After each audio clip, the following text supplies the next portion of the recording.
Hey Tech Triber, we're in Module 2 of the 7-Figure Foundation Masterclass, and in this lesson, we're going to start streamlining your managed service agreements so that you can quote and sell them more easily and scale much faster.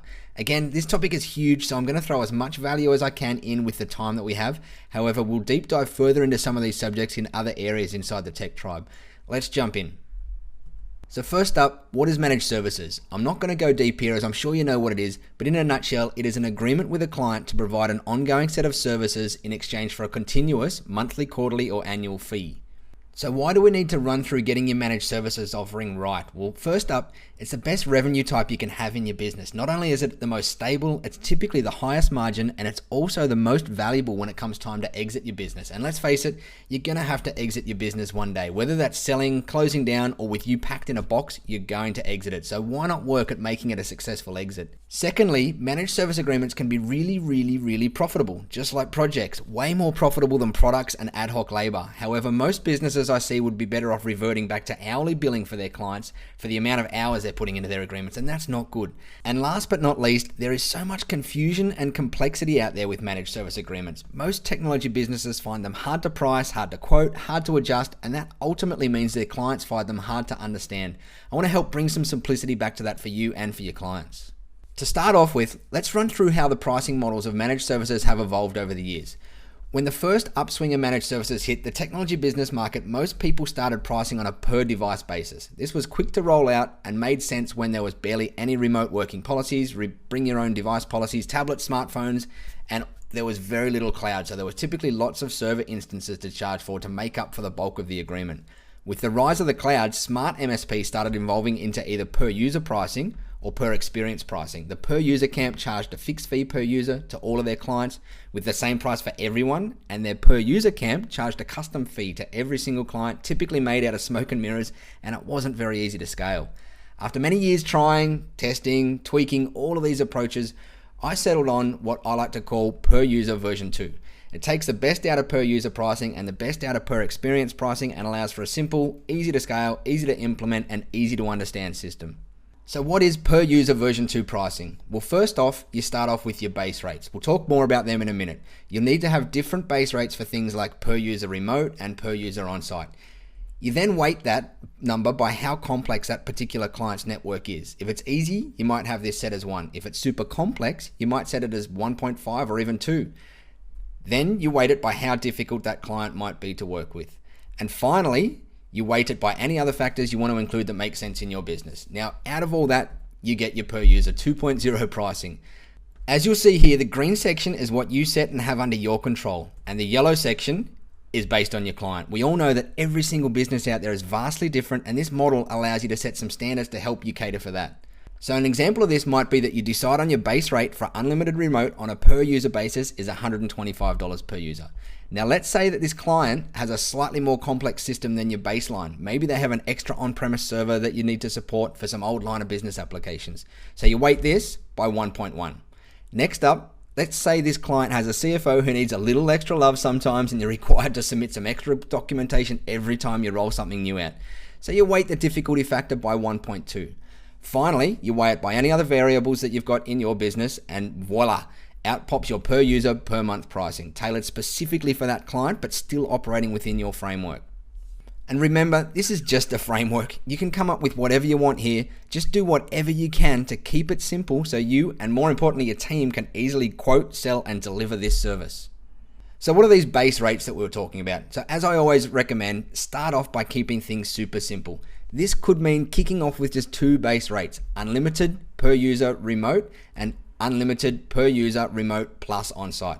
The prices you come up with for these are going to be based on your market, your niches, the value you're including in the base agreements, and more. You need to sit down and work out what works best for you here. I've seen anywhere from $15 per user per month to $350 per user per month, and everywhere in between. A couple of extra options that you can put in your base rates here are per user with a scheduled monthly visit, or per user with a scheduled quarterly visit. Now these might be half-day visits that you schedule every month or every quarter for those clients that don't want unlimited on-site and don't want just unlimited remote. Scheduled visits work really well to help you get started without assuming too much risk for unlimited on-site. Once you've figured out your base rates, then simply put them in an Excel spreadsheet to help you calculate each client's per user pricing and their weightings. Now, if it's not all there already, in the resources section of the Tech Tribe, there will soon be a comprehensive agreement pricing calculator to help you price out your managed service agreements using this type of format. If it's not there at the moment, you're going to get a note in your weekly pep talk as soon as we load it. However, until then, just focus on keeping it simple. Next up, you need to decide on what your inclusions are in your base rates. You should come up with your own based on what is best for your ideal client in your market that you work in. Here's some examples to help get you started and to get your brain starting to think. Hardware support. As long as the piece of hardware was purchased through you and is under a valid vendor warranty or care pack, you'll include all support, including warranty support. Remember back to our lesson on being a value-added reseller and why you need higher margins in products to cover this sort of stuff? Next up, maybe you cover Mac and Windows operating system support, anything related to the day-to-day running of the underlying OS, things such as network issues, updates, service packs, and more. Licensing. Maybe you include some antivirus licenses and Office 365 subscriptions. Office 365 support. You have to be careful to set good boundaries here depending on your packages. Maybe your base package includes day-to-day email, Skype for Business, and SharePoint support. However, you want to make sure you set clear lines between what is day-to-day support and what constitutes a project. And user training. Maybe this is on-site, in-person, or via online training that either you or your team puts together, or maybe you just resell training from vendors like Bigger Brains or Point 80/20. And lastly, virtual CIO meetings, regular meetings where either you or your team meets with the client to help them plan how to get the best out of their technology. These are just a few ideas that you can include in your inclusions. You have to come up with your own, figure out what works for you and what works more importantly for your end users. The key with these inclusions is to be very, very, very clear and upfront that whatever isn't included is by default excluded. You can obviously use your own discretion here and include things from time to time. However, you and your team always want to be seeding and reiterating this whole out of scope conversation. When doing this, you'd need to review and adjust your service agreement. Here's a few important points that you should review. First up, make sure it covers all your inclusions and clearly mentions that everything else is excluded. Secondly, you want to make sure that you set your SLAs or service level agreements in here. What timeframes and deliverables are you promising to your clients, and what kickback do they have if you don't meet them? And thirdly, make sure there is a clear allowance in there for you to make adjustments to your pricing within a notice period. Maybe it's 30 or 60 days. We always run clients through our agreements upfront on a section by section basis with the goal of setting the expectations properly and then never having to deal with it again. Once you get to the point of having a conversation with your client that includes, please refer to section 13 clause A2, no matter what you do, you're probably going to lose them. So do whatever you can to avoid that at all costs and leave contract arguments up to the big guys. Now to help out here again, if it's not there already, then shortly in the resources section of the Tech Tribe, there's going to be a world-class service agreement template for you to download. You'll need to get your local lawyer to look over it and adjust it to suit your business and your location.